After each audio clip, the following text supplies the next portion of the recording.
Hello dear student, welcome. तो अभी आप लोग आपके Indian accounting standard 16 property plant equipment है, राइट। तो कैसे है ना वैल्यू ऑफ मशीनरी फाइंड किया जाता है और क्या लिया जाता है क्या नहीं लिया जाता है। तो क्वेश्चन में क्या दिया है कि एक special site develop for installation machinery लोग को लेने का था 1,20,000। तो स्पेशल साइट पे कंस्ट्रक्शन हुआ, नया मशीन लाने का खर्चा हुआ 8,000 और 6,000। 8,000 फ्लैट दिया, 6,000 इंस्टॉलेशन दिया और 8,000 क्या दिया स्पेंट ऑन ट्रायल मतलब फर्स्ट टाइम जब चालू होता है ना।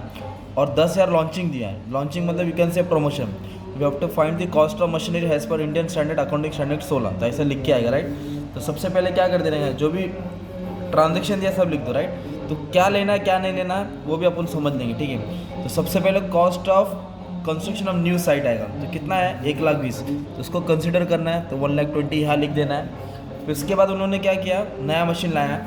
कंस्ट्रक्शन साइट था, फिर 4,00,000 के बाद क्या किया उन्होंने, मशीन लेके आया। फिर इंस्टॉलेशन चार्जेस भी दिया है, कितना दिया है फ्रेट और इंस्टॉलेशन कितना दिया है 6,000 दिया है, ओके। और फ्रेट दिया 8,000 दिया है। उसके बाद cost spent on trial run मतलब होता है कि चलाने के लिए, राइट। फर्स्ट टाइम कि चल रहा है कि नहीं चल रहा है, ठीक, 8,000। तो ये दिख रहा है आपको, spend 10,000 for launching the product. इसको कंसिडर नहीं करेंगे because it is not recognize as the cost of machinery. Therefore trial cost should not be include the cost of machine क्योंकि वो मशीन की कंडीशन के लिए नहीं है।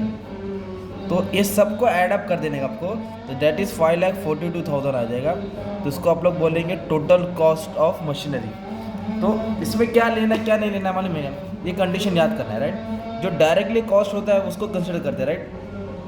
ये याद कर लेना, cost of site of preparation you have to consider, initial dairy, installation cost, delivery, testing, boring cost, professional fees, employ benefit in construction बोला है ना, ये कॉस्ट को नहीं कंसिडर करेंगे। Opening new facilities, introducing new product, new location, training cost, ये सब machine लाने के बाद का खर्चा है। मशीन लाने के पहले का खर्चा अपने को कंसिडर करना पड़ता है, राइट। और परचेज प्राइस में ये सब ऐड होना चाहिए, ओके। और डिस्काउंट क्या करने का, माइनस करने का।